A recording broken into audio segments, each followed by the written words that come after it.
नमस्कार। प्रभा साक्षी news network के खास कार्यक्रम शौर्य पथ में आप सभी का स्वागत है। आज के कार्यक्रम में बात करेंगे अंतर सेना संगठन विधेयक की, पाकिस्तान के हालात की, रूस यूक्रेन युद्ध के ताज़ा हालात की, अफगानिस्तान ईरान संबंध की और चीन के आर्थिक संकट की। इन सब मुद्दों पर बातचीत के लिए हमारे साथ हमेशा की तरह मौजूद हैं ब्रिगेडियर श्री DS त्रिपाठी जी, सेवानिवृत्त। सर, कार्यक्रम में बहुत बहुत स्वागत है आपका। और शुरुआत सर हम कर देंगे जो अंतर सेना संगठन कमान नियंत्रण और अनुशासन विधेयक 2023 पारित हुआ है, उससे सेना और देश को इससे क्या लाभ होगा? संसद ने तो इस कानून को पारित कर दिया है। नीरज जी, देखिए, इसकी जरूरत इसलिए पड़ी कि पहले तो तीनों सेनाओं का अपना अलग अलग एक्ट है जी। जैसे आर्मी एक्ट 1950 है जी। उसके बाद एयरफोर्स एक्ट 1950 है जी। और नेवी एक्ट बाद में बना था 1957 में जी। तो जितनी भी डिसिप्लिन से लेकर के और बाकी जितनी भी चीजें हैं जी। सारे इस एक्ट से गवर्न होते हैं जी। लेकिन अब चूंकि ये आर्मी एक्ट है जी। तो आर्मी वाले लोगों पर ही था एप्लीकेबल। और जो जैसे कोई भी सेना की टुकड़ी है जी। उसका जो भी है, चाहे वो जवान, NCO, JCO ऑफिसर जो भी है, उसके ऊपर कोई चीज अगर डिसिप्लिन रिलेटेड या कमांड एंड कंट्रोल की होती थी जी। तो वो उसका जो कमांडिंग ऑफिसर था वही जो है इनिशिएट कर सकता था जी। ये सब। तो अगर कहीं उसकी पोस्टिंग और हो गई, जी। लेट्स सी एयरफोर्स ऑर्गेनाइजेशन में, आर्मी ऑर्गेनाइजेशन में, जी। तो उसको जो है अगर कोई ऐसी चीज आती थी तो उसको वापस भेजना पड़ता था उसके पेरेंट ऑर्गेनाइजेशन में, या वही वहां पर आके डिसिप्लिन प्रॉब्लम है और भी जो भी चीजें हैं जी। ये सॉर्ट आउट हो सकती थी। जी। तो वो थोड़ा सा प्रॉब्लम हो रही थी। एक तो समय बहुत लगता था, जी। दूसरी चीज सेना में आपने देखा है कि हर एक चीज त्वरित होती है, जी। तरीके से होती है जी। लेकिन जो भी चीज होती है वो नहीं कि लटका के रखिए और बाहर का कोट, ऐसी चीजें नहीं है। जो भी जी। चीज हैं वो साक्ष्य सारे देखते हैं, इंक्वायरी करते हैं और जो भी आता है एक्शन लेने होती है तो तुरंत लेते हैं। जी। डिसिप्लिन के अलावा जो भी और भी जो जितनी चीजें थी, और इसकी जरूरत पड़ी जबकि ये हमारे जो ट्राई सर्विसेज ऑर्गेनाइजेशन जब हो गए जी। तब जो है इनकी जरूरत पड़ी। जी। क्योंकि अभी देखिए काफ़ी ट्राई सर्विस ऑर्गेनाइजेशंस हैं अभी, इंटर सर्विस ऑर्गेनाइजेशन, जहाँ की आप अगर देखें शुरू में देखिए मिलिट्री इंजीनियरिंग सर्विसेज हैं जहाँ की आर्मी, एयरफोर्स, नेवी तीनों होते हैं, NCC है, MCO है। इनमें जो है तीनों सेनाओं के लोग की पोस्टिंग रहती थी, आते थे। जी। जो ट्रेनिंग कमांड्स हैं और लेटेस्ट देखिए Andaman and Nicobar command, strategic forces command आ गई, इनमें सब में जो है तीनों सेनाओं के लोग रहते हैं। जी। तो अब वहाँ अगर तीन सेनाओं के लोग, तीनों के लोग हैं जी। और उनको अलग अलग अगर उनके ऊपर अनुशासन या उनके ऊपर कमांड कंट्रोल अगर अलग अलग लोग करें जो वहाँ पर नहीं हैं तो नेचुरली मुश्किल हो जाती है सुचारू रूप से चलने में। तो इस वजह से महसूस किया गया कि जिसके अंडर में हैं, जो वहाँ पर कमांडर है, जो वहाँ पर जैसे इसमें था, इसमें उन्होंने मेंशन किया कमांडिंग ऑफिसर या CNC जो भी है, उनको पावर्स दे दी जाएं। जी। काम तो, रूल तो वही होगा, एक्ट तो वही होगा। मतलब कोई आर्मी का है तो वो आर्मी एक्ट के थ्रू ही उसका ट्रायल होगा, उसी के हिसाब से चलेगा।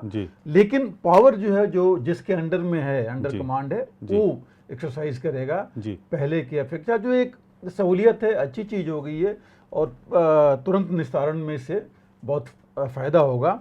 और ये जो बिल था एक्चुअली मार्च में इंट्रोड्यूस हुआ था और उसके बाद इसको पार्लियामेंट्री पैनल में भेज दिया गया था जी। और वहाँ से इनकी रिकमेंडेशन आई थी कि बिना कोई चेंज किए हुए इसको अप्लीकेबल किया जाए। तो इसीलिए बिल जो है इस बार ले आया गया और इसमें काफ़ी फ़ायदा होगा, समय की बचत होगी, चीज़ें तुरंत जो है उसका निस्तारण हो जाएगा। प्लस उसके अगेंस्ट किसी ने अपील करना है, कुछ करना है तो फिर नहीं कि बाहर जाते रहेंगे, वहीं पर ये सारी कार्रवाई एक जगह पर हो सकती है जी। तो ये एक चीज़ बहुत सहूलियत वाली चीज़ हो जाएगी सभी के लिए। और क्योंकि ये पावर्स अभी तक नहीं थे जो प्रेजेंट CO हैं। और देखिए ये तो नॉर्मल है कि जिसके अंडर में जो लोग हैं उसके पास पावर होना चाहिए, क्योंकि वो काम करा रहा है, बिल्कुल वो काम ले रहा है और उसी ने चलाना है उस संगठन को। तो अगर आप अलग अलग लोगों को लगा देंगे जो कि ये बाकी एडमिनिस्ट्रेशन और उनकी डिसिप्लिन और बाकी चीज़ें दूसरे देखें, तो ये सुचारू रूप से चलना थोड़ा बिल्कुल मुश्किल था। जी। तो इस वजह से सारी चीज़ें हुई हैं और एक अच्छी चीज़ है, हालांकि एक्ट में कोई चेंज नहीं है जी। कुछ लोग समझ रहे थे कि हो सकता है रूल्स बदल गए हों, उनमें कोई चेंज नहीं है। सिर्फ जो है जिस जगह में ये कमांड एंड कंट्रोल का जो कंप्लीट पावर जो है वहाँ दे दिया गया है, जहाँ ये लोग रहेंगे। और इससे फ़ायदा ये होगा कि जो हम बाकी अभी इंटर सर्विस ऑर्गेनाइजेशंस और बनेंगे, थिएटर कमांड या ऐसी जो ऑर्गेनाइजेशंस बनेंगी, उनके लिए अभी क्लियर है कि कुछ और करने की जरूरत नहीं है और ये एक बेस ये बन गया अभी जी। तो आपने कहा बेस बन गया, तो अब बेस बन गया है तो थिएटर कमांड भी जल्द हकीकत बनेगी। जी बिल्कुल। देखिए थिएटर कमांड तो जरूरत है और जरूरत जैसी रही, जैसे मैंने कहा, देखिए स्ट्रेटेजिक फोर्सेस कमांड बनी जो कि मिसाइल्स बाकी चीज़ों उसके लिए या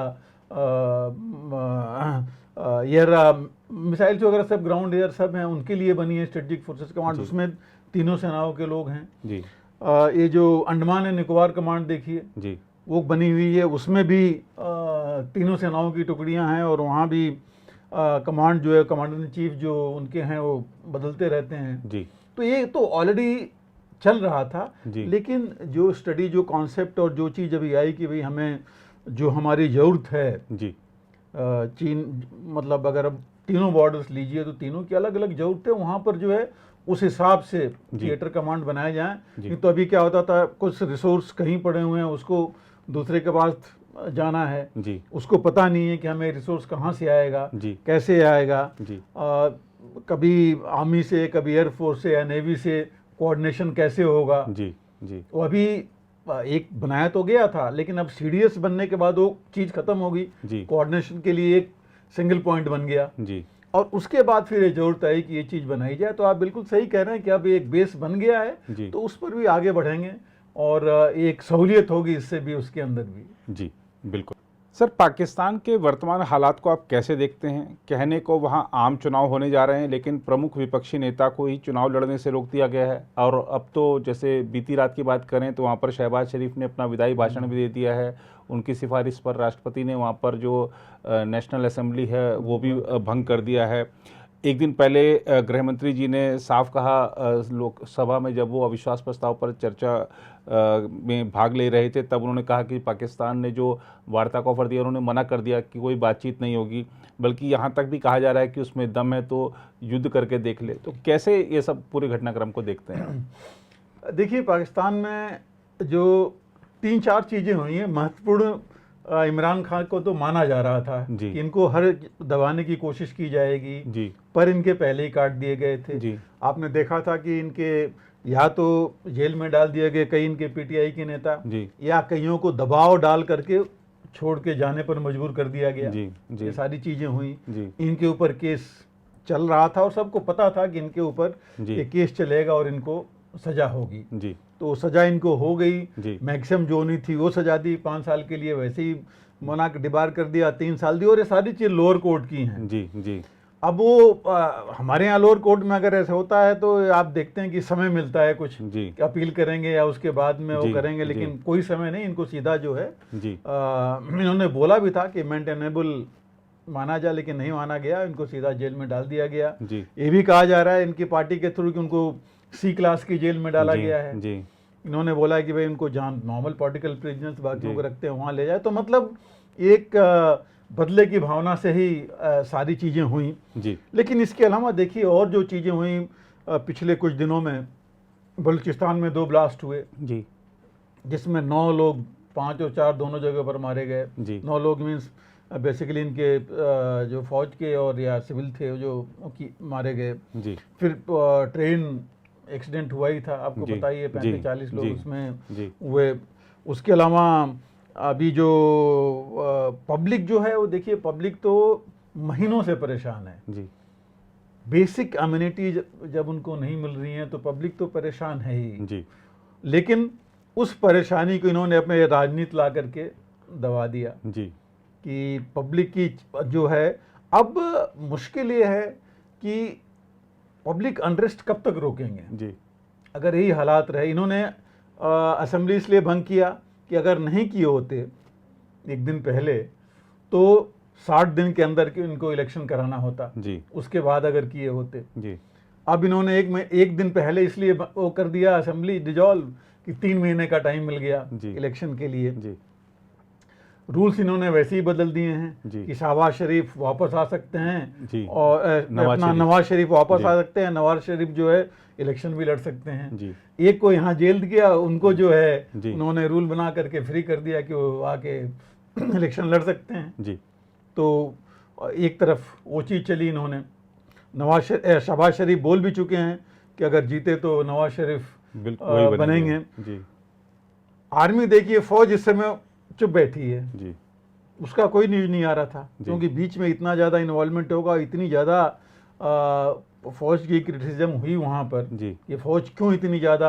हर एक चीज़ में इन्वॉल्व हो रही है। जी उन्होंने बोला कि हम सज़ा भी देंगे, हम ट्राई करेंगे, सब कुछ उन्होंने दे दिया था कि आर्मी एक्ट में ट्रायल करेंगे। सारी जी। चीज़ें जब आ गई जी। तो फौज जो है शांत रही, लेकिन हम सब जानते हैं कि पीछे चाबी तो उन्हीं के पास है। जी और इनके साथ अभी देखिए मुख्य चीज़ ये कि इंतरिम प्राइम मिनिस्टर एक किसको बना रहे हैं। जी अभी इन्होंने एक और रूल अमेंड कर दिया कि इंतरिम प्राइम मिनिस्टर भी डिसीजन ले सकता है, पहले नहीं था। तो ये भी चीज़ इन्होंने की, नेचुरली इंतरिम प्राइम मिनिस्टर अपनी आदमी को बनाएंगे जी जो कि इनके जो चाहते हैं उस टाइप के इन 2-3 महीनों में डिसीजन ले सके। जी जी। एक वो चीज़ है।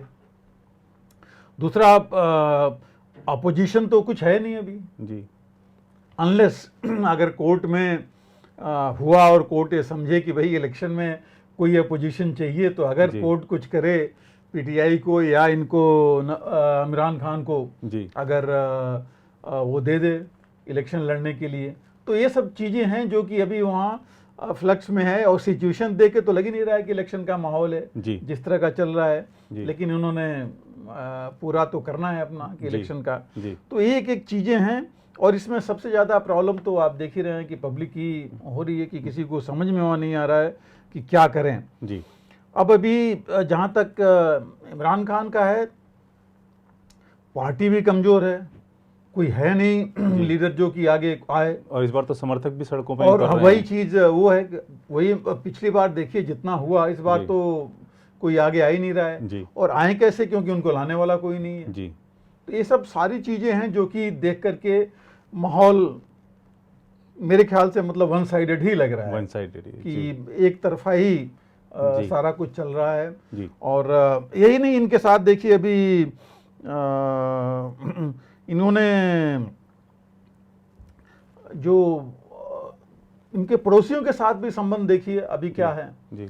दो लेटेस्ट देखिए कि इन्होंने ईरान के साथ, ईरान को जो पाइपलाइन एक बननी थी जी, जिसको कि पहले तो ये ईरान पाकिस्तान और इंडिया पाइपलाइन होती थी, जिसको कि भारत ने जब देखा कि ये पाकिस्तान के थ्रू अगर आ रही हो, पाकिस्तान अगर मैनिपुलेट करता रहेगा तो इंडिया, भारत निकल आया था बाहर जी। तो इन्होंने ईरान और पाकिस्तान की पाइपलाइन बनाई थी जी।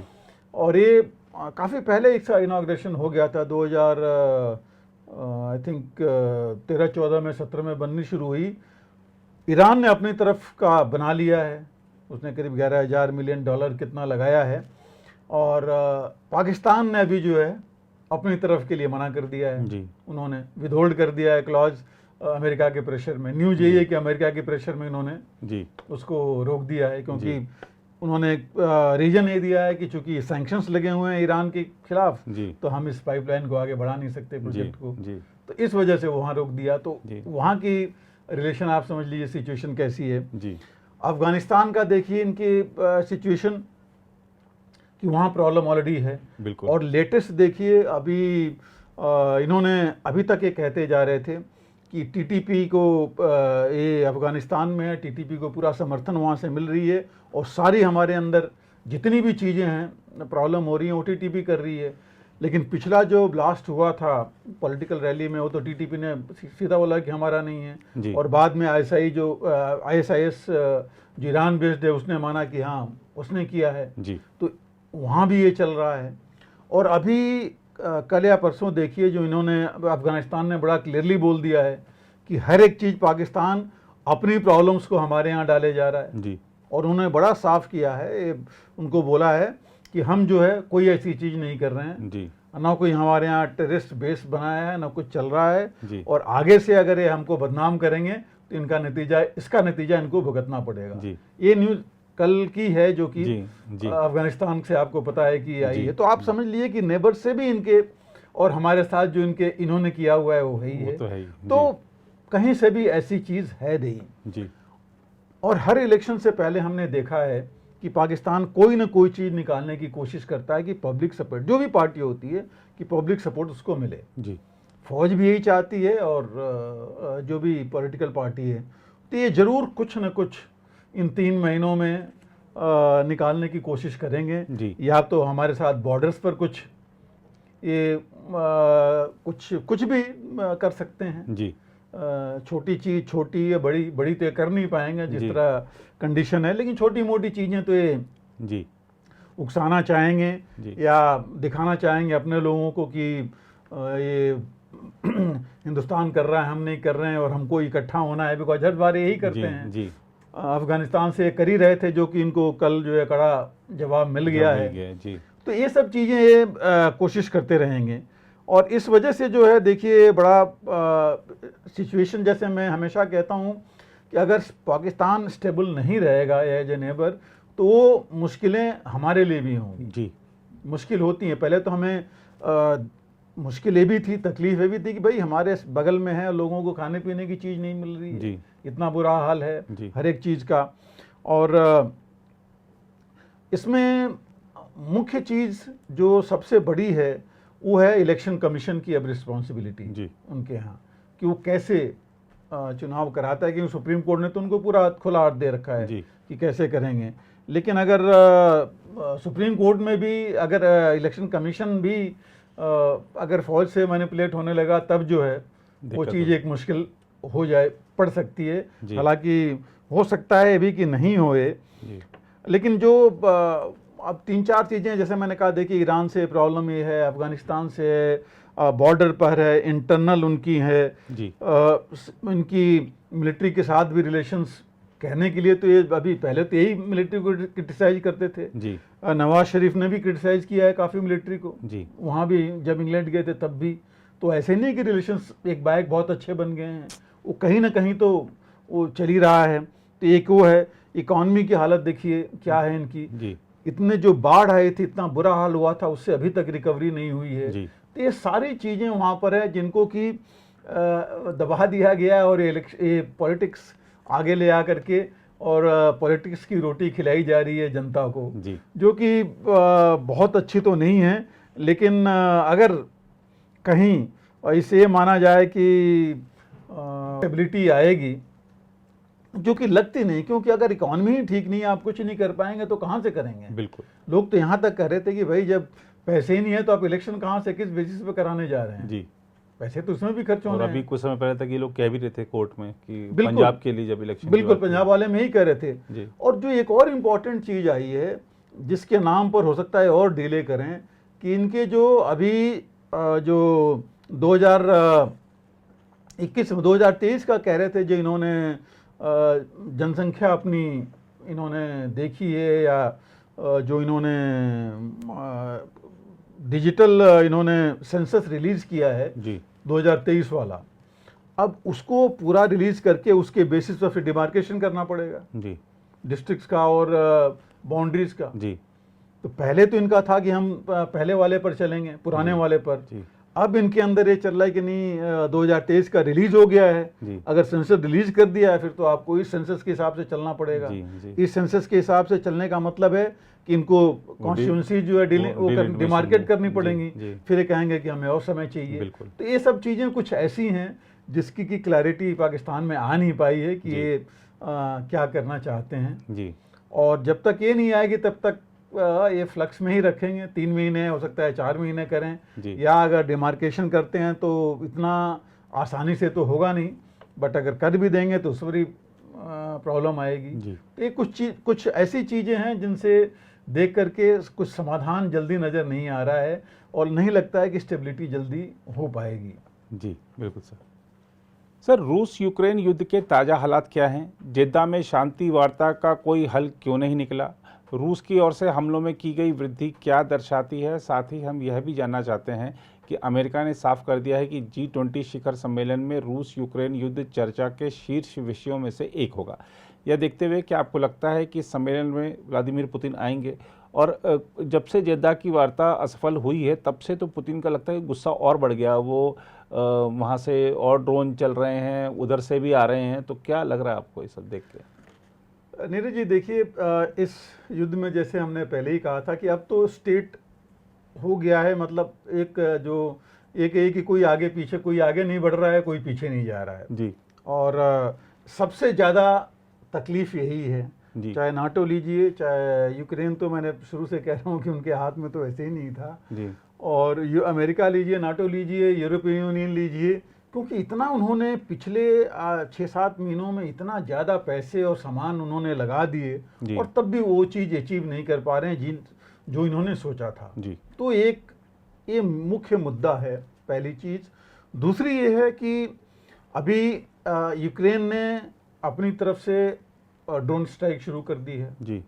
पहले ये था कि वो अपने जो इलाके हैं जो रूस ने लिया हुआ है उनके ऊपर या क्रीमिया के ऊपर रखेगा, लेकिन अब मॉस्को में रीच हो गई थी। आपने देखा कि ड्रोन्स मतलब भेजे इन्होंने, हालांकि बहुत नुकसान तो नहीं हुआ मॉस्को के अंदर में, लेकिन वेरी फैक्ट कि मॉस्को तक भेज दिया जी। एक बहुत बड़ी चीज मानी जा रही थी जी। कि भाई वहां तक पहुंच गए तो आगे कुछ कर सकते हैं, लेकिन आगे इतना हुआ नहीं जी। ये चीज हुई नहीं।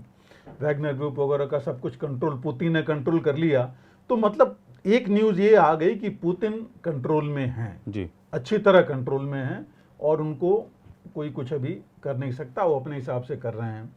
और इन जो अटैक्स हुए ड्रोन्स वगैरह का, तो नेचुरली उनको भी लगा और उन्होंने काफ़ी अगर आप देखें पिछले दिनों के बहुत काफ़ी डैमेज इन्होंने किया मिसाइल से, कीव से लेकर के खार्किव और खिरसॉन वगैरह रीजन में, और जो ओडेसा में जहाँ पर कि जब से ग्रेन वाले डील से बाहर निकले हैं वहाँ तो बहुत ज़्यादा डैमेज कर दिया है जी। पूरा मतलब इंफ्रास्ट्रक्चर जितना ग्रेन का था वहीं से था और अब ये वहाँ से कुछ नहीं हो पा रहा है जी।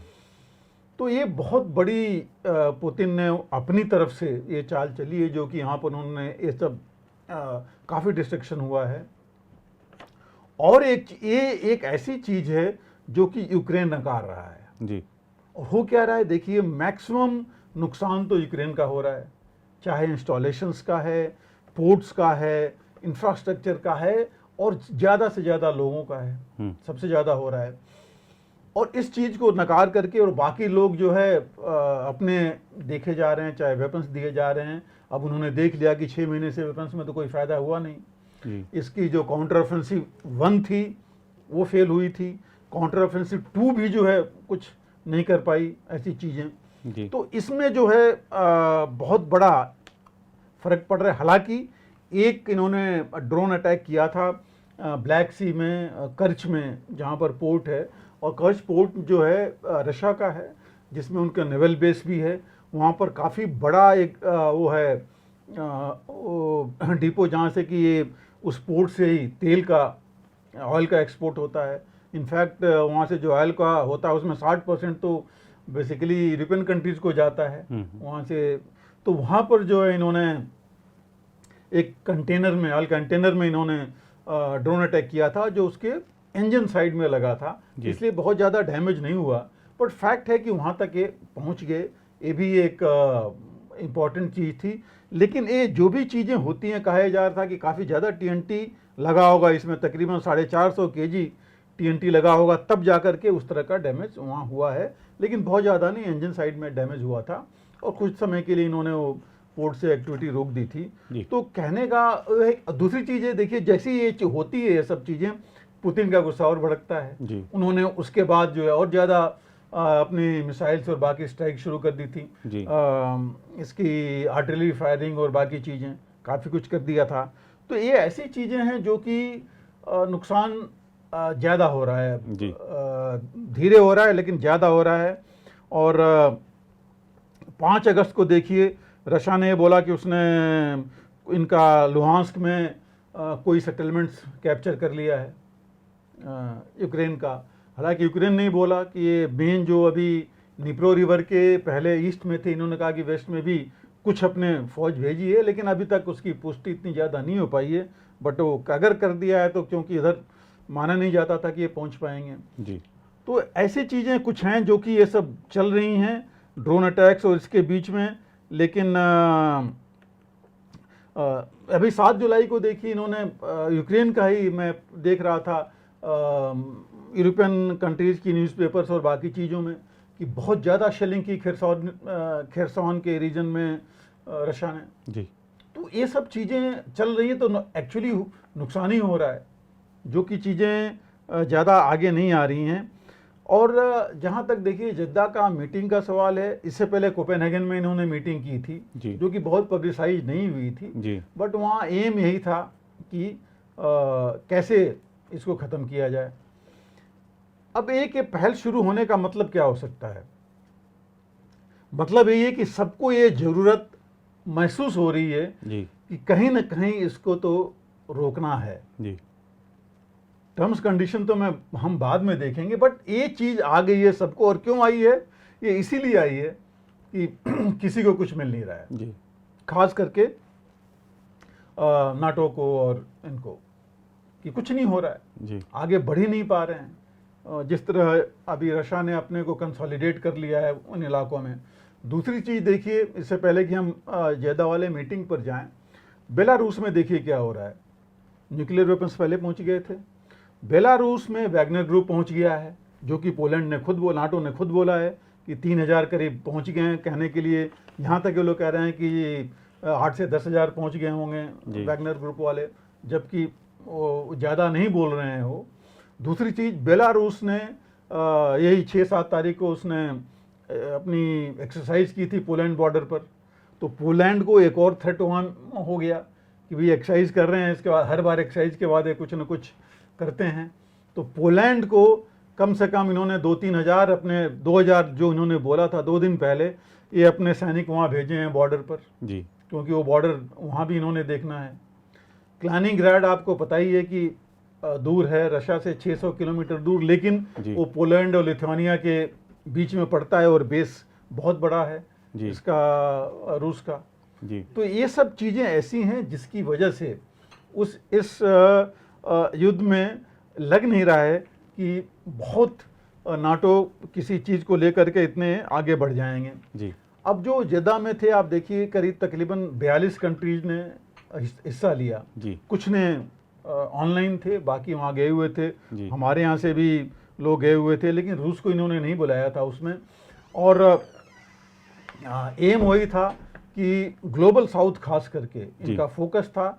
यूरोप का तो ऑलरेडी यूक्रेन के पीछे है, इनका था कि जो ग्लोबल साउथ है वो भी जो है इनके साथ आ जाए, यूक्रेन के पीछे रहे और रशिया को जो है ये डिनाउंस करें। और इसी बीच में आप देखिए, जैसे हम बात कर रहे थे कि बेलारूस है, वो जो और डायमेंशन रूस ने कर दिया, साइबर वॉरफेयर चलता रहा। साइबर वॉरफेयर भी आजकल बहुत ज़्यादा वो है, उससे भी बहुत फ़र्क पड़ा इनको यूक्रेन को। फिर ग्रेन वाली जो चीज़ है देखिए बहुत बड़ी है ग्रेन डील, क्योंकि उसकी वजह से नुकसान तो जो यूक्रेन को हो रहा है हो ही रहा है। इनका सड़ रहा है सामान, जा नहीं पा रहा है। जो एक दिन में पहुंचता था भी 8 से 10 से 12 दिन लग रहे हैं पहुंचने में जी। और इसके साथ साथ लड़ाई की वजह से जो आउटपुट होता था यूक्रेन का, जैसे पहले 70% आउटपुट था, अब वो 40% हुआ इस साल। तो आप समझिए कि कितना नुकसान हुआ है जी। एक और चीज़ जो बीच में हुई कि अफ्रीका के कुछ लीडर्स सेंट पीटर्सबर्ग में गए थे, जहां पुतिन उनसे मिले, तो उनको ग्रेन की प्रॉब्लम काफ़ी हो रही है जी। 6 देशों को इन्होंने बोल दिया है पुतिन ने कि हम आपको फ्री ग्रेन देंगे, अनाज देंगे जी। अमेरिका इसके ऊपर बौखला गया है जी कि भाई ये कौन सी ये ग्रेन वॉर शुरू कर रहे हैं, नहीं हो करके। नेचुरली फिर ये कंट्रीज इनके साथ आती रहेंगी। बिल्कुल। निजर में आपने देखा क्या हो रखा है। तो ये सब कुछ वर्ल्ड लेवल की चीज़ें ऐसी हैं जो कि थोड़ी बरखिलाफ जा रही हैं यूक्रेन के या उसके फेवर में इतनी नहीं है। तो ये ज़रूरत पड़ी कि कहीं ना कहीं ये रोका जाए, डेथ डिस्ट्रक्शन। दूसरी चीज़, जेदा में देखिए हुआ क्या, इतने लोग गए, डिस्कशंस हुई, बातचीत हुई, लेकिन नतीजा कुछ नहीं निकला जी। बातचीत होती रही, सब हुई, नतीजा कुछ नहीं आया। और नहीं आया क्योंकि कुछ चीज़ों में इन्होंने खुद बोला, यूक्रेन ने बोला है, और मैं रिपोर्ट जो इनकी देख रहा था यूरोप की, उसमें भी यही था कि भाई वो कुछ चीज़ों पर सहमत नहीं बनी या बात नहीं आगे बढ़ी। तो इन्होंने कहा कि हम 6 हफ्ते के बाद फिर मीटिंग करेंगे और होपफुली इस साल के अंत तक समिट मीटिंग करेंगे, जो मुझे नहीं लगता इतनी जल्दी ये चीज हो पाएगी, क्योंकि रशिया को नहीं इन्वॉल्व करेंगे, जो पार्टी है उसको नहीं लेंगे तो कैसे होगा। चीन, यस, बहुत बड़ा फैक्टर है कि चीन इन्वॉल्व हो गया, लेकिन चीन इन्वॉल्व होना दोनों तरफ से है। चीन ने भी अपना 12 पॉइंट दिया था, 12 पॉइंट पीस प्लान। यूक्रेन अपना 10 पॉइंट जो है उसको लेके बैठा हुआ है कि उसी पर चलेंगे। भी वहाँ दिया तो यहाँ भी चीन ने वही बोला अपने पॉइंट। हमारे NSA डोवल ने बड़ा साफ बोला कि भाई हम तो, लोग कह रहे हैं न्यूट्रल हैं, हमने कि न्यूट्रल नहीं है, हम तो शांति के साथ हैं और हम चाहते हैं शांति बहाल हो, दोनों तरफ से बातचीत कर रहे हैं। तो ये सब कुछ चीज़ें ऐसी थी। और तीसरी चीज जो इसमें इम्पोर्टेंट है, सऊदी अरेबिया हब बनना, कि सऊदी अरेबिया जो है एक तरह से पीस मेकर बन रहा है इसमें, इस बीच में वो अपने आप को ऊपर ला रहा है। और उसमें अमेरिका मतलब नाटो भी आ रहा है और रशियन ब्लॉक भी है। तो ये कुछ चीज़ें हैं जो कि इसमें इतनी जल्दी नहीं लगता कि सलूशन को मिल पाएगा जिस तरह से चाहते हैं, क्योंकि यूक्रेन कहता है कि हम तो अपना पूरा इलाका इंक्लूडिंग क्रीमिया वापस लेंगे, तो वो तो सवाल ही नहीं उठता कि क्रीमिया वो करे या रूस जो लिया है वही दे दे, क्योंकि जिस तरह से इतना आगे अपने को उसने बना रखा है। तो ये जो है चीज़ इतनी जल्दी नहीं हो पाएंगी। ब्राज़ील ने भी यही बोला इसमें कि आप लोग ये सब कर रहे हैं, ब्राज़ील को तो बुलाया था इन्होंने कि जब तक अगर जो सारी पार्टीज हैं इन्वॉल्व उनको नहीं लेंगे तो फिर तो कोई फायदा नहीं है। और उन पार्टीज में उसने रशिया को भी बोला है। तो इस वजह से जो वो है, अब देखिए वहाँ सारी बात हुई लेकिन ये चीज़ कहीं नहीं आई। जैसे हम कह रहे थे कि जो लोग मर रहे हैं, जिनकी इतनी नुकसान हो रहा है, उसको कैसे रोकें। या तो आप सीज फायर की बात करते कि भाई ठीक है और कुछ नहीं हो, सीज फायर तो हो जाए, लेने देने की बात हम बाद में करेंगे, कम से कम जान माल और इंफ्रास्ट्रक्चर का नुकसान तो आप बचाते। आप अगर खुद ही कह रहे हैं कि इतनी बड़ी समस्या है भूखमरी की, ग्रेन डील की, उसको आप आगे ले आते कि सारे कंट्रीज मिल करके करते, ये सोल्यूशन है ग्रेन डील के लिए, वो बात भी नहीं आई। आप हर समय आप सिर्फ यूक्रेन की बात लेके आते रहे। वहाँ पर ये भी बात आनी चाहिए थी कि जब अगर स्टेलमेंट में नहीं कहूँगा, अगर कोई फ़ायदा नहीं हो रहा है, आप इतने वेपन्स दे रखे हैं और उनसे भी कोई यूक्रेन आगे नहीं बढ़ पाया, तो आप कम से कम ये जो वेपनाइजेशन है, मिलिटराइजेशन है, उसको तो रोकिए। बिल्कुल, उसको, ये तो बात हो सकती थी वहाँ कि हम इसको कम करें दोनों तरफ से, वो रोकिए, लेकिन उस पर भी कोई बातचीत नहीं हो पाई। और जो ग्लोबल चीज़ें हैं, मतलब आप वो लाए नहीं कि बाकियों में जो हो रहा है कि यहाँ अगर ये नहीं रोक पाए तो अफ्रीका में कैसे रोकेंगे, बाकी जगह कैसे रोकेंगे। तो क्योंकि इतने कंट्रीज अगर थे तो इनको लेकर के इन्होंने चलना चाहिए था, ये सब बातें करनी चाहिए थी, लेकिन इस पर कहीं भी कुछ नहीं आया है। सिर्फ एक पॉइंट ही था कि यूक्रेन के लिए। तो ये सब मुझे लगता नहीं कितनी जल्दी होगा। इन्होंने वर्किंग ग्रुप बनाया है सॉल्यूशन के लिए कि जो इस पर देंगे, फोकस करेंगे न्यूक्लियर सेफ्टी और जो बाकी चीज़ें हैं। सऊदी अरेबिया मीडिएटर बना रहेगा। हालांकि देखिए सऊदी अरेबिया और अमेरिका के संबंध खराब हुए थे बीच में लेकिन फिर अमेरिका को आना पड़ा सऊदी अरेबिया के पास। जब सऊदी अरेबिया ने बाकी लोगों को साथ में लिया तो इनको लगा कि भाई ऐसे हो नहीं पाएगा। तो ये सब चीज़ें कुछ ऐसी हैं। अगर पोलैंड के साथ जो अभी सिचुएशन है बेलारूस का, अगर वो चला तो वो भी मुश्किल है। जो लिथुआनिया के साथ अगर ऐसे रहेगा तो वहीं मुश्किल है, सारे तो बॉर्डर पर हैं। रूस ने बोला है कि चूंकि फिनलैंड अभी नाटो में चला गया तो वहाँ भी अपने सैनिक भेजेगा। अब सैनिक भेजने का मतलब कि अगर रूस वहाँ सैनिक लगाया तो फिनलैंड को भी लगाना पड़ेगा। बिल्कुल। तो ये सब ऐसी चीजें हैं कि रुक नहीं रही हैं लगातार। ये कुछ ना कुछ कहीं ना कहीं ये जो मैं कहूँगा ये सोच है जी, एक दुश्मनी की तो नहीं कहूँगा, लेकिन ये जो सोच आपस में एक तरह से निगेटिव जो हो गई है वो इतनी जल्दी रुक नहीं रही है। और मुझे लगता है कि जब ये बात कर रहे हैं मिल करके 40-42 और कंट्रीज को ले रहे हैं तो ये सारे मुद्दों को लेके बात करना चाहिए था, जिससे कुछ मुद्दों पर तो सहमति बनती और उसको उस पर कम से कम आगे बढ़ते। तो आशा करते हैं कि 6 हफ्ते का बाद अगर एफए मिल रहे हैं तो हो सकता है इन सब सारी चीज़ों को लेकर के कुछ आगे बढ़ें और कुछ चीज़ों पर ये सहमत आए, खास करके जो ग्रेन डील से लेकर के है या वेपनाइजेशन का है या रशाक जो है अगर नहीं देना चाहता 1 इंच भी, अगर वो और यूक्रेन मानने को तैयार नहीं है तो कैसे चीज़ें बनेगी, ये थोड़ा इनको सोचना पड़ेगा। और मुझे लगता है यूक्रेन को भी मतलब दोनों को आगे पीछे आना पड़ेगा तभी सहमत बन पाएगी। एक चीज़ लेके चलने से नहीं होगा और कहीं ना कहीं इनको रूस को बीच में तो लेना पड़ेगा ही पड़ेगा। और जब दूसरी चीज़ है कि जब यूएस अमेरिका और इनकी नाटो की डायरेक्ट बात हो रही है रशिया से, तो फिर रूस से इसमें लाने में कोई ऐसी चीज़ तो नहीं होनी चाहिए कि व्यू सुनने में। बाकी तो बाकी देश हैं, अगर आपने सबको लिया हुआ है तो वो भी इसमें है, शामिल हैं। जी। और जो आपने जैसे बताया कि थोड़ा नकारात्मक माहौल लगातार बनता जा रहा है, तो आपको क्या लगता है कि ये माहौल के बीच में जब G20 शिखर सम्मेलन हो रहा है, अमेरिका ने कह दिया है कि मुख्य विषय होगा, लगता है कि पुतिन आएंगे?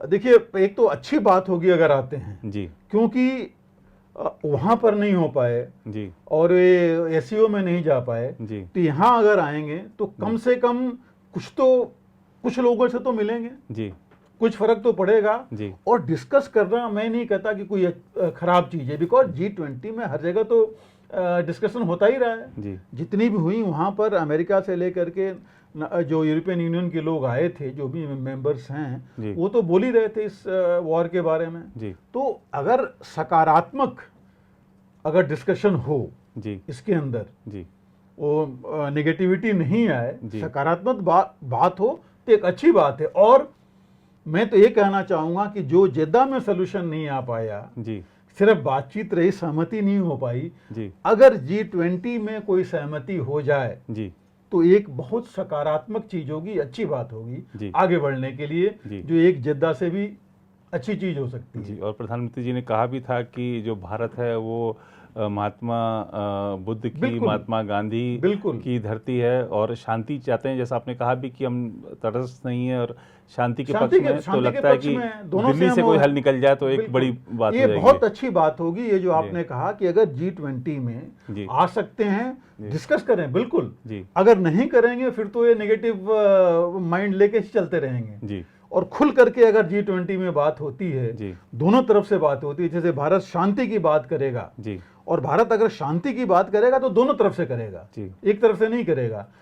और मुझे लग रहा है कि जो जेद्दा में बात हुई, मेरे ख्याल से एक तरफ से बात हुई जी, सिर्फ उन्होंने यूक्रेन का पॉइंट ऑफ व्यू रखा, रूस का पॉइंट ऑफ व्यू नहीं रखा। यहाँ अगर दोनों का पॉइंट ऑफ व्यू रखा जाएगा G20 में, और मैं अगेन वही कह रहा हूं कि मैं नहीं कहता कि इतनी जल्दी सहमति होगी, इतनी जल्दी रिजल्ट मिल सकता है, लेकिन बातचीत करके ही आगे बढ़ें और दोनों हों जी। अगर दोनों हों, सीधे मुंह से बात करें या टेढ़े मुंह से बात करें, बिदेन और पुतिन, वो अलग की बात है जी। लेकिन वहां पर आ करके अगर बात करेंगे जी, और कुछ न कुछ अगर इसमें से पॉइंट निकले, आपस की चीजें बताएं, तो हो सकता है कि उस पर ज्यादा जल्दी आगे बढ़ा जा सकता है और कुछ अचीव किया जा सकता है जी। बिल्कुल सर, तालिबान का ईरान के साथ जल को लेकर क्या विवाद है? इस तरह की रिपोर्टें भी आई हैं कि तालिबान ईरान के लिए आत्मघाती हमलावर तैयार कर रहा है। देखिए, अफगानिस्तान और ईरान, आप देखिए, अफगानिस्तान में फिर भी हिंदू कुछ माउंटेन्स है, पहाड़ है, कुछ बारिश होती है, पानी की प्रॉब्लम वहाँ भी है जी, बट ईरान में ज़्यादा है जी। ईरान में पानी की प्रॉब्लम ज़्यादा है, और ख़ास करके जो इलाके अफगानिस्तान के साथ इसके मिलते हैं, बलूचिस्तान वगैरह का, जो इसके ईरान वाला जो बलूचिस्तान का इलाका है उसके आसपास का, वहाँ वास्तव में पानी की बहुत ज़्यादा प्रॉब्लम है जी। और बीच में जो ये लड़ाई हुई थी अफगानिस्तान, अमेरिका और अफगानिस्तान का, वो काफ़ी लोग अफगानिस्तान से आए हुए थे, ईरान में आके शरण लिए हुए थे जी। तो और ज़्यादा उसी इलाके में थे नेचुरली, तो और ज़्यादा इनके ऊपर लोड पड़ा था जी। तो ये जो प्रॉब्लम है पानी की, ये नई नहीं है, बहुत पुरानी है इनके बीच में जी, ईरान और अफगानिस्तान के बीच में जी। और मुख्य जो है, जो इनकी आपस का जो झगड़ा है जी, वो हेलमंड रिवर है एक जी।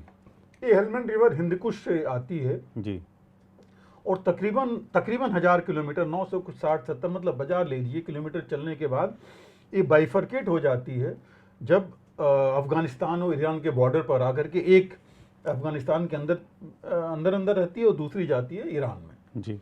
तो उसी का पानी जो है इनके काम आता है दोनों में, क्योंकि ये लंबी है, हिंदकुश से आती है तो उसमें पानी आता रहता है।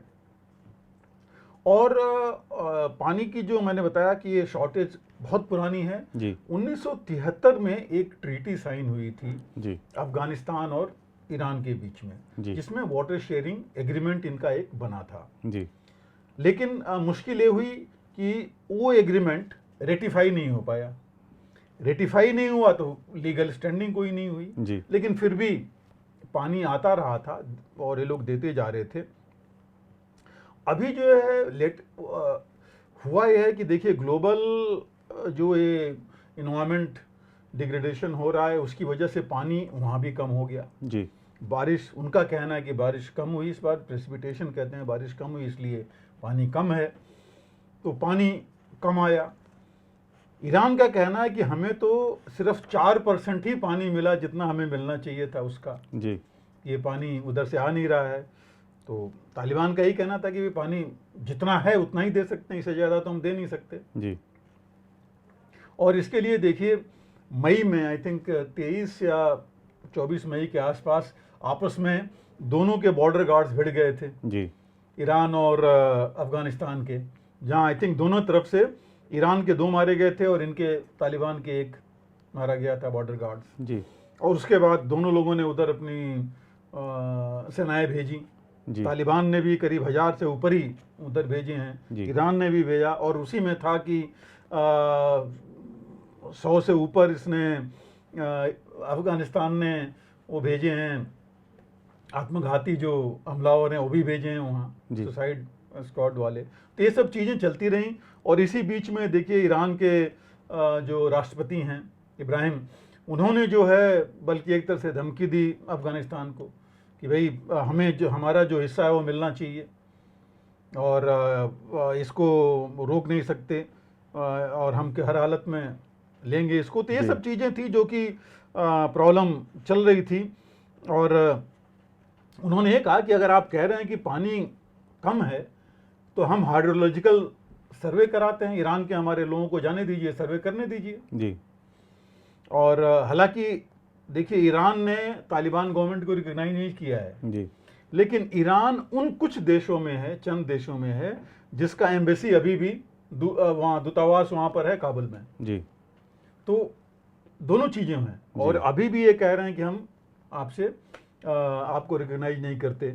हालांकि ईरान के जो अफगानिस्तान के जो फॉरेन मिनिस्टर हैं मुत्तकी, उन्होंने बोला है कि आप ऐसे बोलने से तो कुछ होगा नहीं, एक दूसरे को हम धमकी देते रहेंगे, आप आइए आमने सामने बैठ के बात कीजिए। जी हालांकि आमने सामने बैठने का बात है कि मतलब ये रिकॉग्नाइज करना पड़ेगा, तब तभी तो ये जाएंगे, तभी बैठ तो के बात बात करेंगे। जी। तो ये सब कुछ चीज़ें हैं, मुद्दे जो कि ये चल रहे हैं। लेकिन ये चीज़ देखिए बढ़ तो गई है जी इसमें कोई शक नहीं है। और बहुत पहले से कहा जा रहा था कि अगली लड़ाई लोगों में होगी तो पानी के ऊपर होगी। तो पानी की ये प्रॉब्लम बहुत ज़्यादा है जी।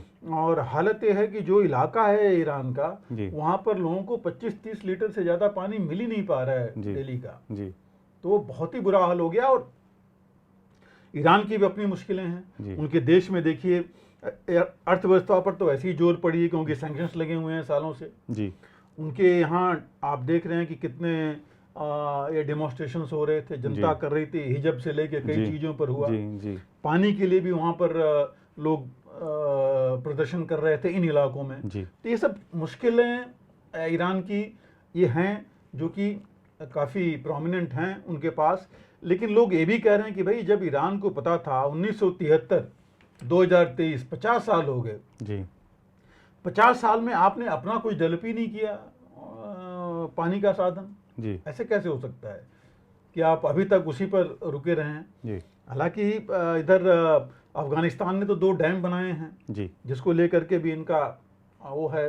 लेकिन ईरान का अफगानिस्तान ने बोला है कि हम उतना पानी जितना हम अपने लिए परसेंटेज है उसी हिसाब से उसमें भी कट है और आप में भी उतना कट है। तो ये सब चीज़ें इनके बीच में चल रही थी, जिसको बीच के लेकर के ये लड़ाई हुई। और आप देखिए अभी तकरीबन 850 किलोमीटर की बॉर्डर है ईरान अफगानिस्तान का जी। और पोरस है, कई जगह खुला है। तो ऐसा नहीं है कि हर जगह रोक सकते हैं हर एक चीज़ों की, तो जी। मुश्किल तो है जी। वहाँ पर।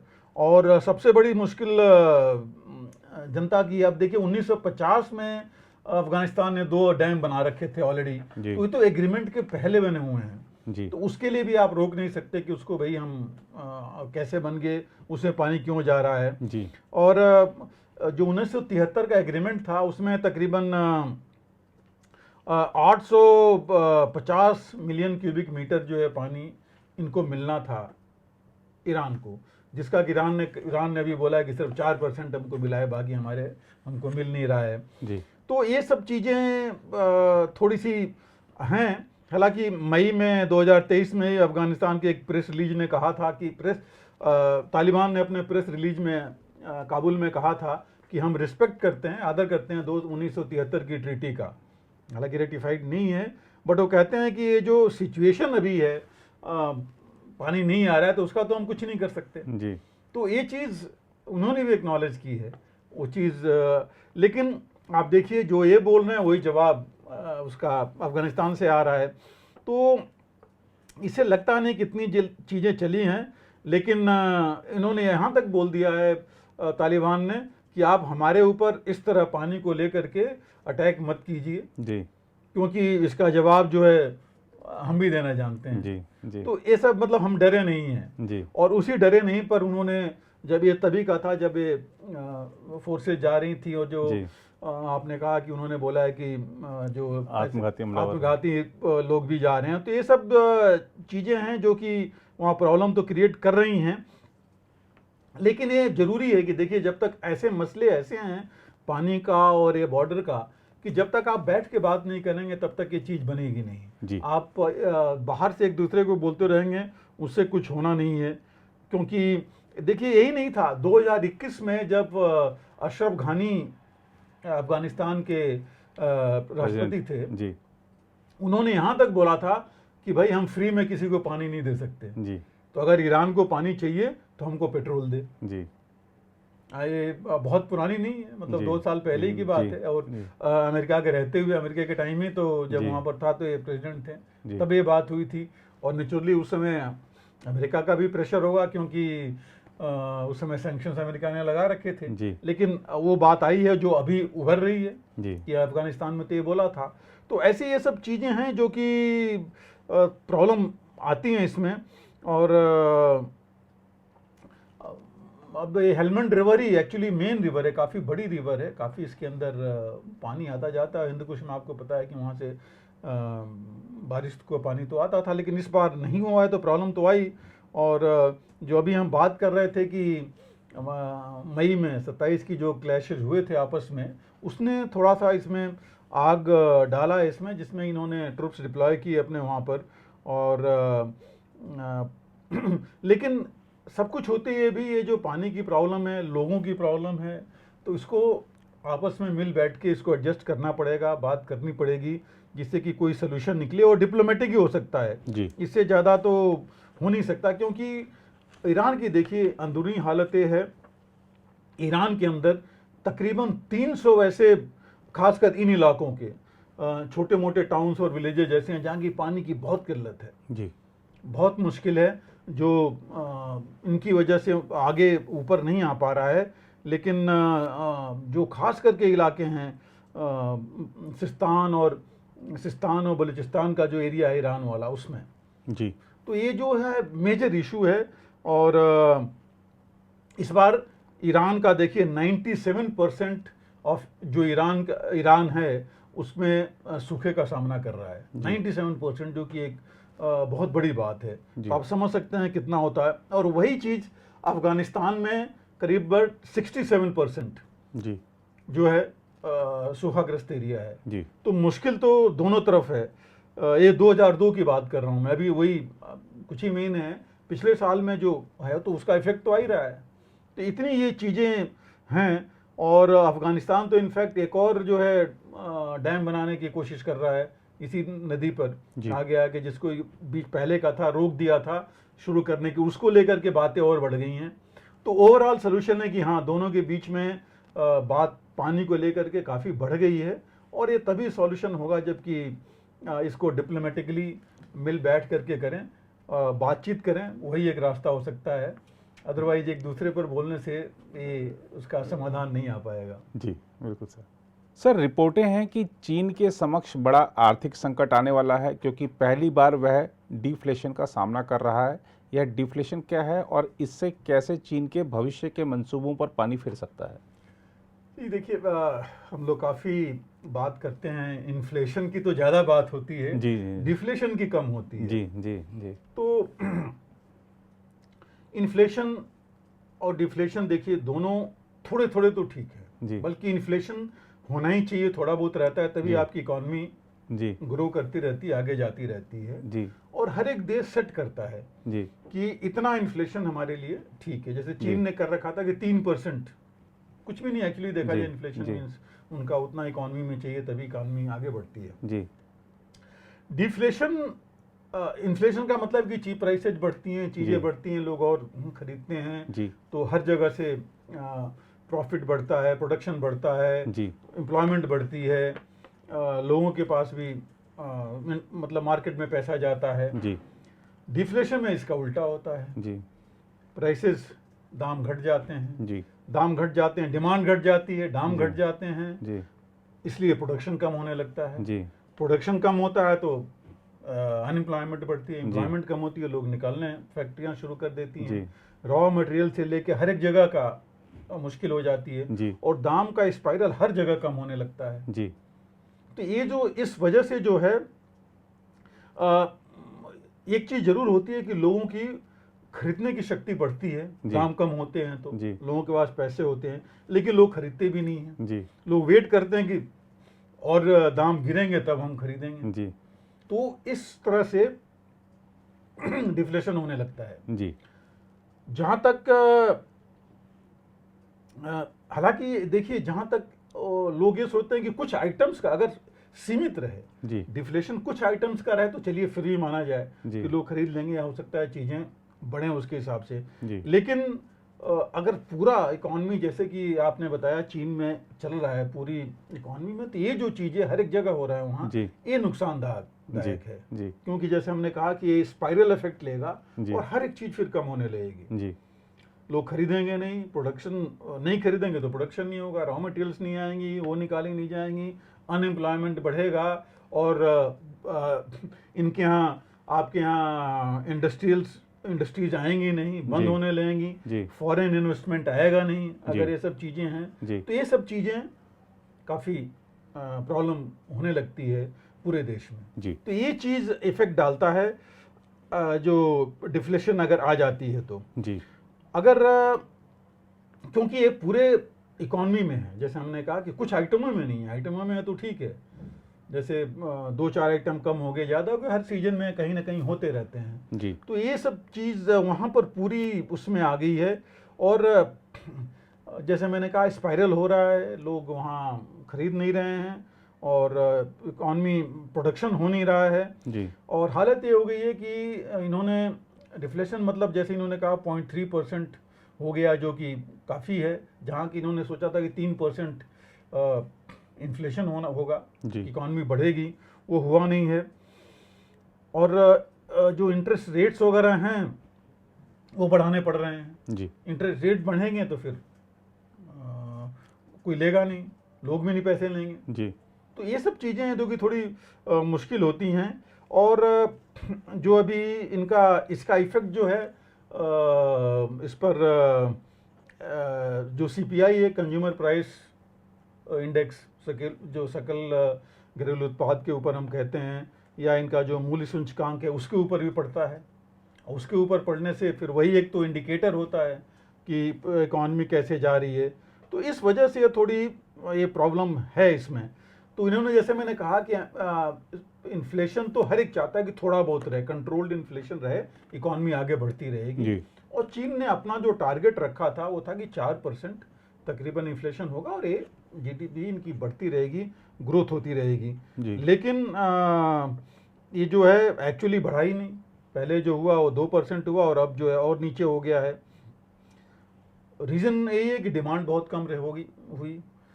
कहा यह भी जा रहा है कि अभी तक चीन की जो अर्थव्यवस्था है वो जो पेंडेमिक का जो प्रभाव था उससे बाहर नहीं निकली है जी। उसके अलावा आपने देखिए इसमें और भी कई चीज़ें कंट्रीब्यूट कर रही हैं। कई कंपनीज बाहर आ गई चीन से, आपको बताइए कि काफ़ी कंपनी वहाँ से बाहर आ गई। निचुरली उसने भी जो वो डाला जी।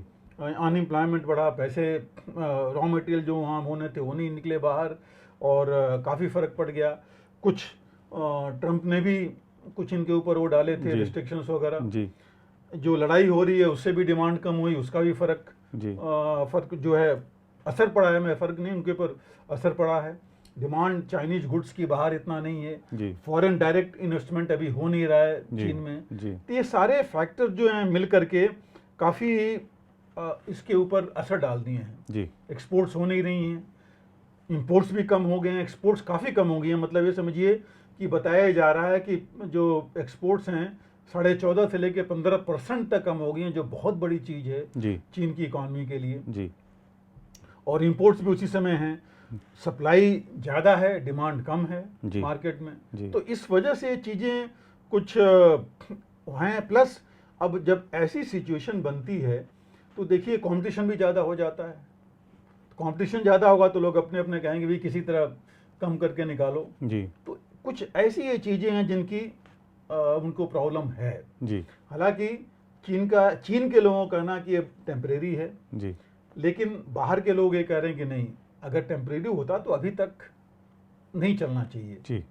और ये अभी से नहीं है, कुछ समय से जब हमने कहा पैंडेमिक ले लीजिए तो 2 साल से तो ऊपर ही हो गया।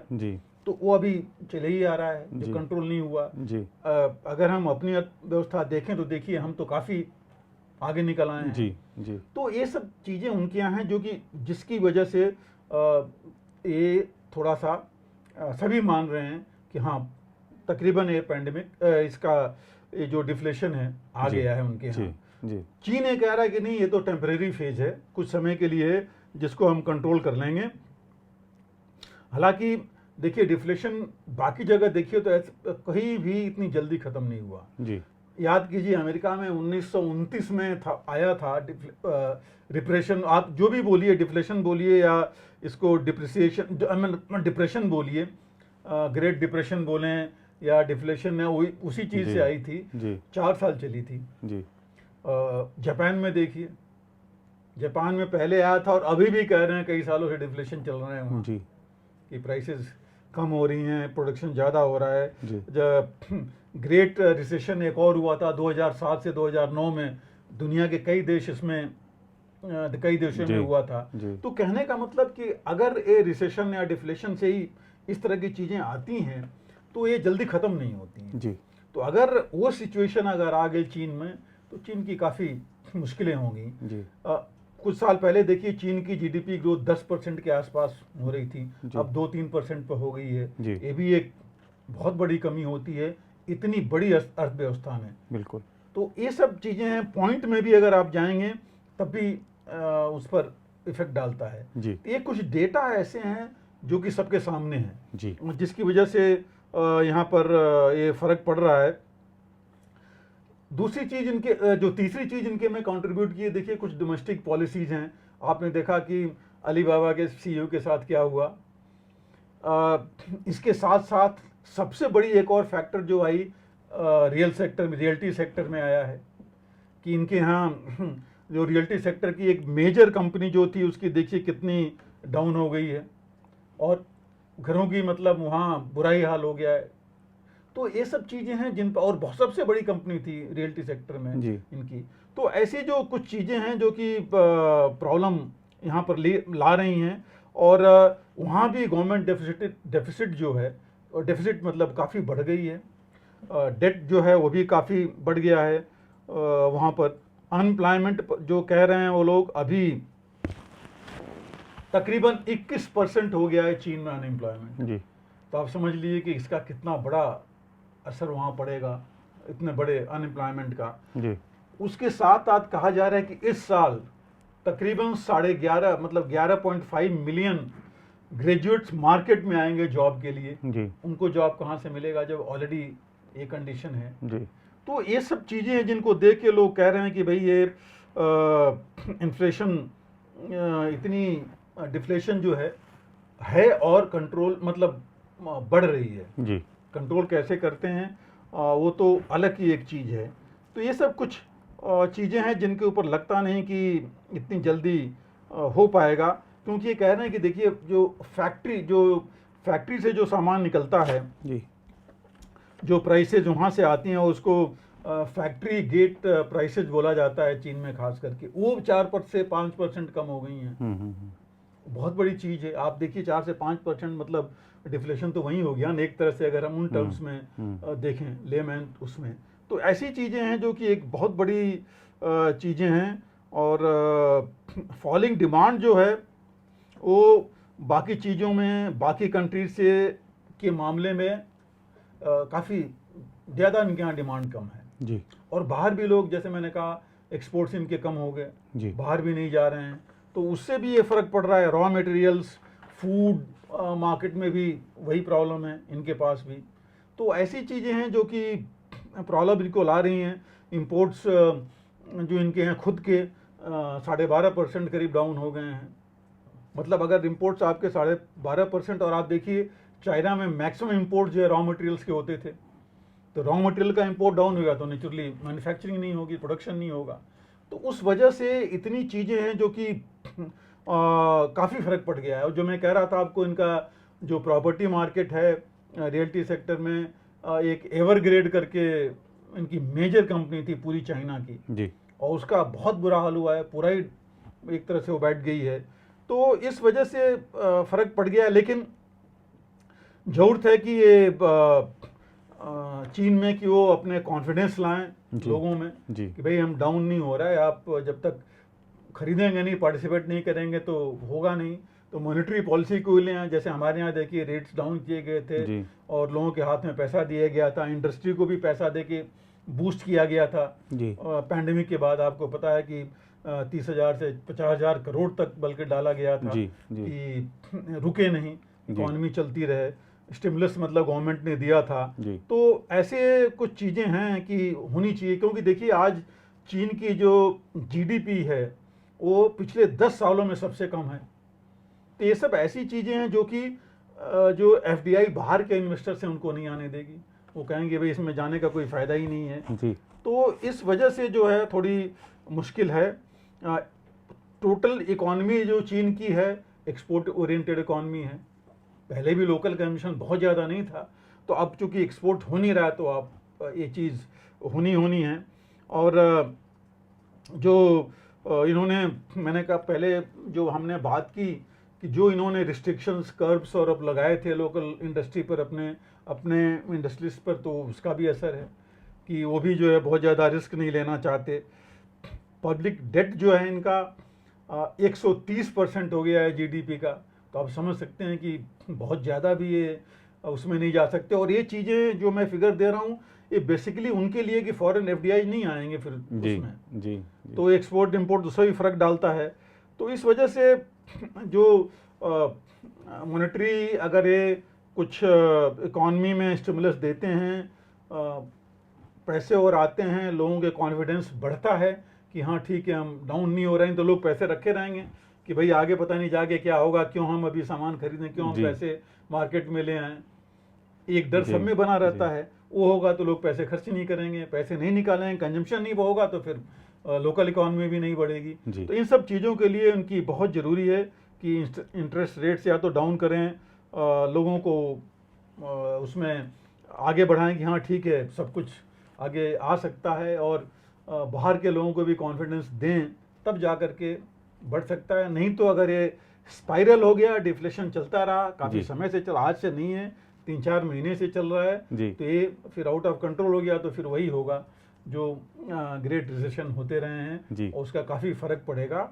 और सवाल ये भी है कि चूंकि काफ़ी फ़र्क सिर्फ चीन पे ही नहीं पड़ेगा, वर्ल्ड इकोनॉमी में भी पड़ेगा, बिकॉज वहाँ से तो सारी वर्ल्ड इकोनॉमी भी तो चलती है, एक्सपोर्ट इंपोर्ट तो सब लेकर के हर एक चीज़ में है। जी जी बिल्कुल तो सर। ये है अभी जो है कि चीन को थोड़ा इस पर अभी वो दबा रहे हैं, जी। रोक रहे हैं कि नहीं फर्क नहीं है, टेम्परेरी है, लेकिन उनको इस पर ध्यान देना पड़ेगा, नहीं तो काफ़ी नीचे जा सकते हैं जी। इकॉनमी इनकी। जी, बिल्कुल सर। और ख़ास तौर पर सर आज के कार्यक्रम में आपने जो अंतर सेना संगठन विधेयक 2023 पारित किया गया है, इसको लेकर लोगों के मन में बहुत सारे सवाल थे। तो ये विधेयक क्या है, क्या लाभ इससे होगा, इस पर आपने विस्तार से जानकारी दी।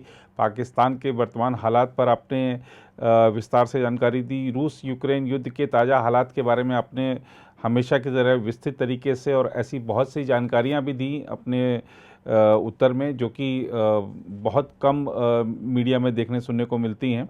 और तालिबान और ईरान के बीच जो जल विवाद है उसको लेकर जो तनातनी चल रही है उस पर आपने अपनी राय रखी। और ख़ास तौर पर चीन के साथ आपने अपने विभिन्न कार्यक्रमों में उनके जो रणनीतिक है, रक्षा संबंधी, सुरक्षा संबंधी जो विषय होते हैं उन पर तो आप जानकारी देते हैं, लेकिन आज आपने उससे हटकर आर्थिक विषय पर जानकारी दी, जो कि एक अलग धारा थी। तो मुझे लगता है कि आज का कार्यक्रम भी हमारे पाठकों दर्शकों को काफ़ी लाभ पहुंचाएगा। सर, इस कार्यक्रम में आप चर्चा से जुड़े, आपका बहुत बहुत धन्यवाद, बहुत बहुत आभार आपका। फिलहाल इस चर्चा में, इस कार्यक्रम में इतना ही। बाकी देश दुनिया की खबरों के लिए बने रहें प्रभा साक्षी के साथ। अगर आप भी लेना चाहते हैं देश दुनिया की तमाम जानकारी तो आज ही सब्सक्राइब करें हमारे चैनल को। साथ ही नीचे दिए बेल आइकन को जरूर दबाएं ताकि हर अपडेट आप तक पहुंच सके।